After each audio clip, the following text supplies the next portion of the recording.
రవిశంకర్ గారు ఇది మీది ఈ సినిమా కథ ఈ సినిమా చేయాలన్న ఆలోచన మీ దగ్గర నుంచే ప్రాణం పోసుకుంది కాబట్టి మీకు ఎందుకు వచ్చింది ఈ ఆలోచన వాళ్ళ ఆవేదనని కానీ వాళ్ళ పోరాటాన్ని కానీ చిత్రీకరించాలని? అంటే నేను ఈ మీడియాలో ఉన్నాను గత 25 ఏళ్ళుగా. సినిమా రంగంలో కూడా వద్దాము అని అనుకున్నాను. కానీ సినిమా అనేది ఒక సామాజిక బాధ్యతగా ఉండాలి, ఏది పడితే అది తీసేయటం కాదు. సో సొసైటీకి ఉపయోగపడే విధంగా చేయాలనుకున్నాను. అందుట్లోనూ నేను ఒక రైతు బిడ్డని, నాకు వ్యవసాయం అంటే అమితమైన ప్రేమ. కాబట్టి తీస్తే ఏదన్నా రైతు సబ్జెక్ట్తోనే చేద్దామని అనుకుంటున్నాను ఎప్పటి నుంచో. ఆ టైంలో నాకు ఈ అమరావతి రైతులు పడుతున్న ఆవేదన, వాళ్ళు గురవుతున్న హేళనకు గురవుతున్నటువంటి ఇవి అన్నీ చూసి మనసు చలించిపోయి, అదేదో 29 గ్రామాల సమస్య, ఒక ప్రాంత సమస్య, ఒక కుల సమస్య, ఈ టైప్లో దాని మీద ఎంత బురద జల్లాలో అంత జల్లేశారు. సినిమా అనేది ఒక వచ్చే లార్జర్ మీడియా, ఇది మాస్ మీడియా. ఇది రీచ్ అయినట్టు ఇంకే మీడియా రీచ్ అవ్వదు. కాబట్టి దీని ద్వారా అసలు నిజాలు చెప్పే ప్రయత్నం చేద్దామని చెప్పి ఆలోచించి ఇప్పుడు భానుతో కూర్చొని డిస్కస్ చేసి ఈ గైడ్లైన్స్లో ఇలా చేద్దాము అనే ఉద్దేశంతో స్టార్ట్ చేసింది అనమాట ఇది. ఓకే, భాను గారికి ప్రాజెక్ట్ అప్పగించడానికి ప్రత్యేకమైన కారణం ఏమైనా ఉందండి?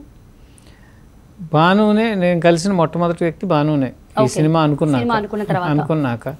అతనికున్న స్కిల్, అతను ఉన్న స్టోరీ మీద ఉన్న పట్టు, ఇవన్నీ చూసి ఇతనితోనే చేద్దామని ఒక నిర్ణయానికి వచ్చాను. అది చూడదు, భానుకు కూడా అంటే ఒక రకంగా చెప్పాలంటే న్యూ ఎంట్రీనే ఇంటూ ద ఫిల్మ్ ఇండస్ట్రీలో. కొంత ఎక్స్పీరియన్స్ ఉన్నా కానీ ఈ రేంజ్లో ఈ స్థాయిలో చేయటం ఇది ఫస్ట్ టైం. సో కానీ భాను మీద నాకు నమ్మకం ఉంది, అతని స్కిల్ మీద నమ్మకం ఉంది. సో ఒక మంచి బ్రేక్ ఈ సినిమా ద్వారా అతనికి వస్తుందని చెప్పి నేను నమ్ముతున్నాను. ఎస్, వినోద్ కుమార్ గారు, వాణి విశ్వనాథ్ గారు, మిమ్మల్ని చాలా ఏళ్ళ తర్వాత ఒక ఫ్రేమ్లో చూడటం అనేది చాలా చాలా హ్యాపీగా ఉంది. అందులోనూ ఒక ఆదర్శవంతమైన మూవీతో కానీ, ఒక సామాజిక సందేశం ఉన్న మూవీతో, ఒక బాధ్యతగా సినిమా తీసినట్టుగా మీరు చెప్తున్నారు. సో వినోద్ కుమార్ గారు, మీరు గతంలో కూడా ఇటువంటి సందేశాత్మక సినిమాలు తీశారు. భారత్ బంద్ అప్పట్లో ఒక సెన్సేషన్ క్రియేట్ చేసింది. అప్పటికి ఇప్పటికీ పొలిటికల్ సినారియో ఒక్కలాగే ఉంది కదా, అవే రాజకీయాలు. అప్పటికి ఇప్పటికీ మీరు గమనించిన తేడా ఏమైనా ఉందా? రాజకీయం అంతా మారింది, సినిమా రాజకీయం కూడా మారింది. నేను ఫస్ట్ టైం మౌన పోరాటం నుంచి వచ్చా, ఈటీవీ రామోజీరావు గారు పిక్చర్.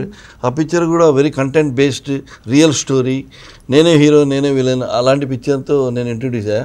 అలాగే కంటిన్యూ ఎన్కౌంటర్, కర్తవ్యం, భారత్ బంద్, మళ్ళీ సోషల్ పిక్చర్ లైక్ మామగారు, సీతారాత్ నగర్ అబ్బాయి, మళ్ళీ పోలీస్ బ్రదర్స్ యాక్షన్ పిక్చర్, అలాంటి పిక్చర్. మళ్ళీ రాజధాని అని కోటి రామకృష్ణ గారు డైరెక్షన్లో కూడా చేశాను, రాజధాని నేను యమున గారు.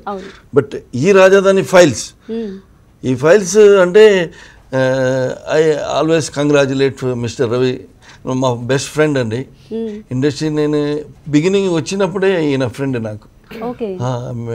మీడియాని కాదు, we are of cinema friends actually. ఆయన కూడా తెలుసు. బట్ భానుగారు నేను రవిశంకర్ గారి ఆఫీస్లోనే కలిశాను. ఫస్ట్ నేను నా అబ్బాయి గురించి మాట్లాడి ఆయన రెడీ అవ్వలేదంటే, తర్వాత నాకు 1 month లేటర్ ఈ కాల్ మీ, ఇలా క్యారెక్టర్ చేయాలి, దీనిలో మంచి క్యారెక్టర్ ఉంది అంటే నేను ఏం మాట్లాడలా. సరే రవిశంకర్ పిక్చర్ నేను ఎట్టి పరిస్థితులు నో అనలేను, because is my friend. And we should, నాది ఒక యాటిట్యూడ్ ఏంటంటే ఎవరైనా ఫస్ట్ పిక్చర్ చేస్తే నేను పరిగెత్తి వాళ్ళకు చేద్దాం. బికాజ్ ఇండస్ట్రీ, మా ఫిల్మ్ అంటే పిక్చర్ అంటే people they should like picture, we should also work for pictures. We want more picture producer, director, అలాంటి నాకు నా ఎక్స్పీరియన్స్ 35 years ఎక్స్పీరియన్స్. సో నేను I told him I will come to the office and I will talk to you అని. Immediately ఆఫీస్కి వెళ్ళాను. Just ఒక 10 minutesలోనే అన్నీ అయిపోయింది, నేను బయలుదేరి వచ్చేసాను. నేను I don't know what character I am doing, I don't ask. But ఆయన చెప్పారు రైతుల క్యారెక్టర్, రైతుల లీడర్ అని. So the character wise I liked it.